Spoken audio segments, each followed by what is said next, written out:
I feel like this whole trip is really going to change me, and I'm excited to see the person that I am now versus the person I am when I get back.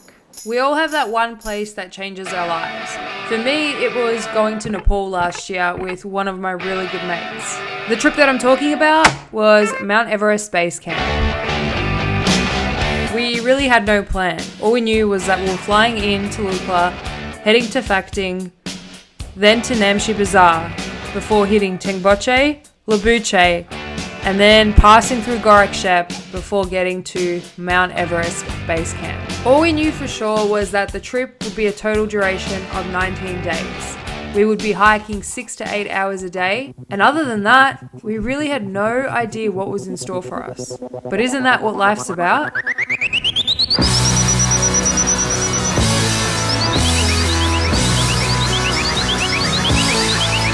Are you ready? I'm not ready.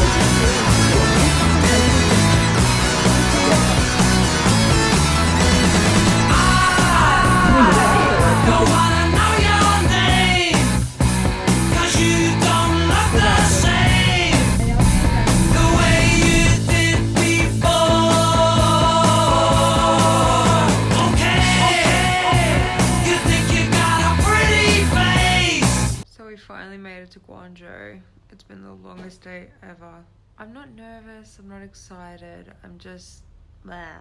I don't know how you're supposed to feel about a trip like this. It's not your average holiday, but I'm going to be recording little snippets of just things like how I'm feeling. I didn't follow through with that. This trip is kind of, most of it is going to be spent in my own head, overcoming barriers and challenges that I've probably never had to face really in my life.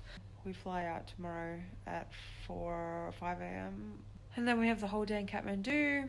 Basically Saturday we meet our group and the trek starts. Yay! Just for fashion. What is that? Oh my god.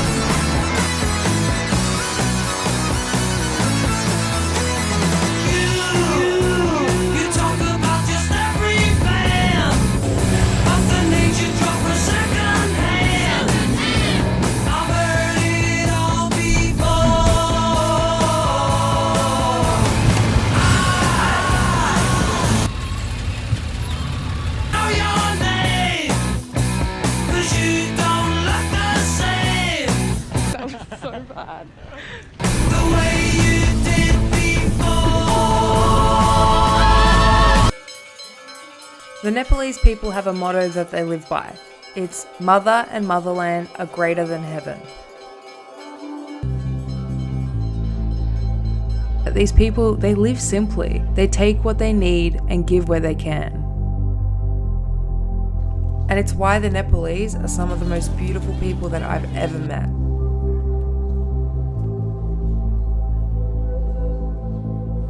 We'd been hiking around the city's countryside for 6 hours.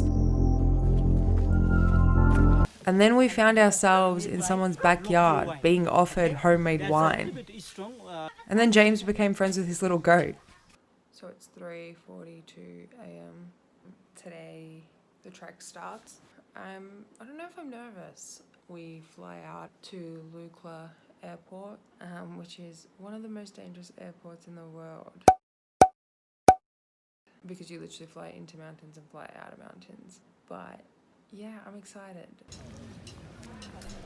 And thus began the journey to Lukla, the world's most dangerous airport. Okay, so this guy was sitting next to us on the bus and he was telling us about how he had been coming to Nepal for 7 years. And every time he came, he would help out a small community by building sustainable ovens. I'm not quite sure what this guy's doing though. Anyway, this guy said to make sure to always look up because when you do, the mountains will speak to you. And that's how I made a friend on the plane.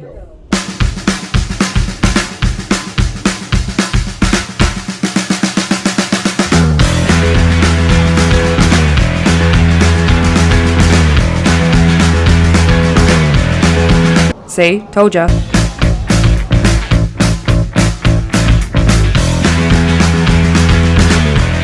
Quick tip, always sit on the left side of the plane if you want to get the first view of the Himalayas.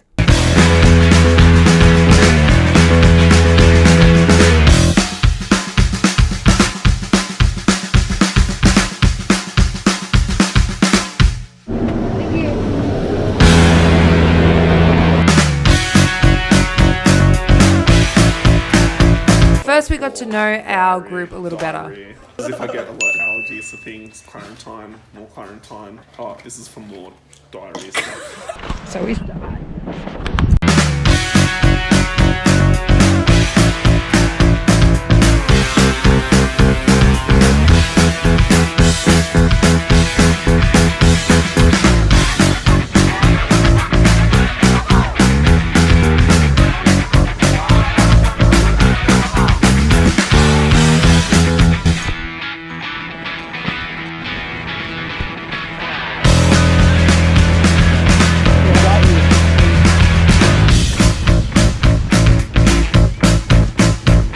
The most valuable thing you can own on the mountain is toilet paper.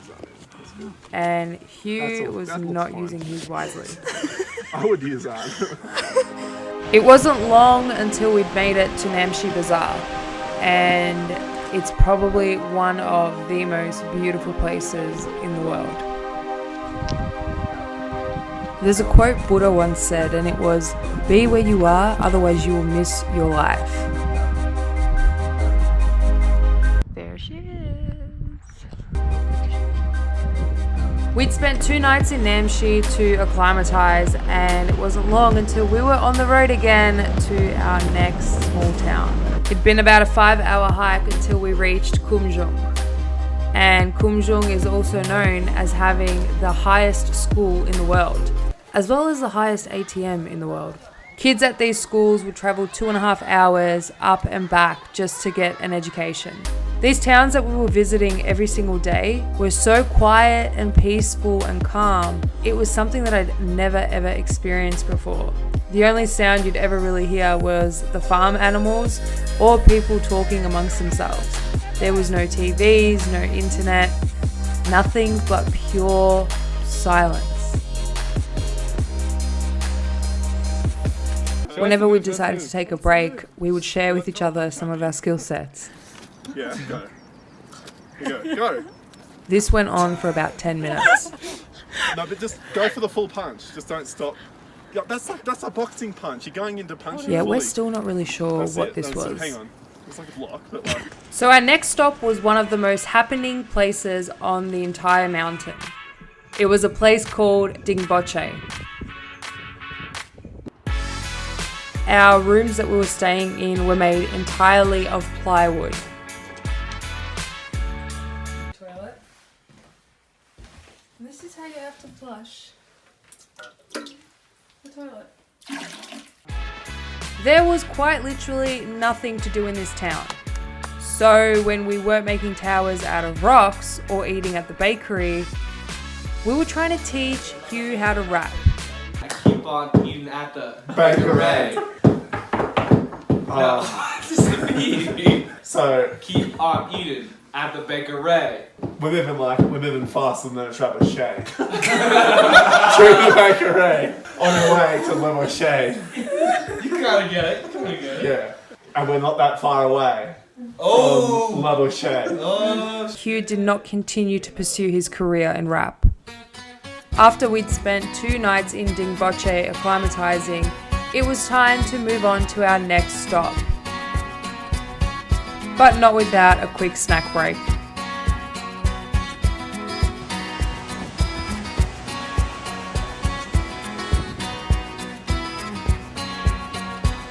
They say you spend a lot of time looking down at the ground when you're hiking through the Himalayas. And you have to remember to look up every once in a while, because if you don't, you're going to miss some of the best views in the world. After hiking for 7.5 hours through the rain, we finally made it to our next destination. After one night there, we were back on the road to our next stop, which was Namche. Standing, stretching every nerve. I had to listen, had no choice. I did not believe the information. Just had to trust imagination. My heart going boom, boom, boom. Son, he said, grab your things, I'm gonna take you home. The next morning, we woke up at 4 a.m. The hike on that day was going to take us 9.5 hours, but it was finally the day. When I was 6, I wrote myself a bucket list, and one of the first things on that list was go to Mount Everest. As a kid, I thought it was going to be an impossible dream.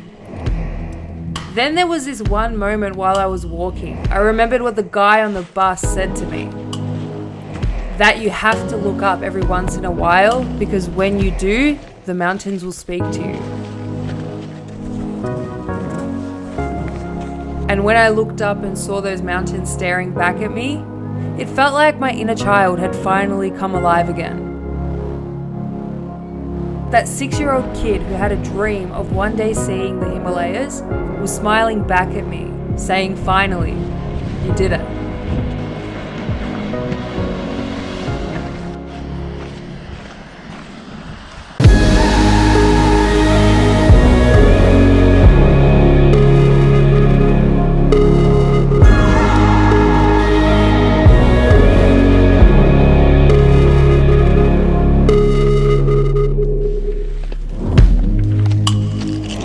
Powered by Pringles. How's your cheese? Good.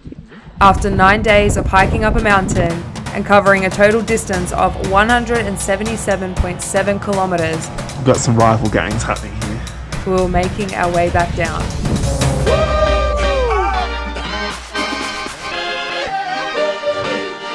Last day, how do you feel? Last day, feels so good.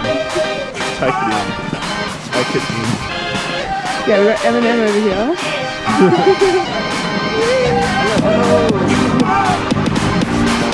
Imagine I dropped it.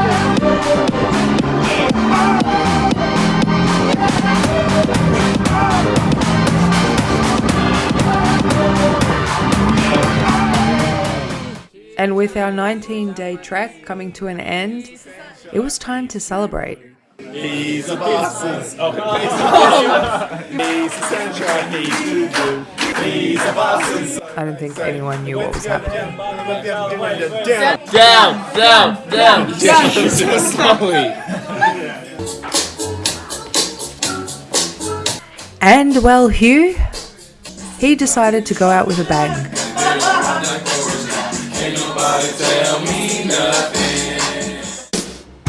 Buddha also once said, the trouble is you think you have time.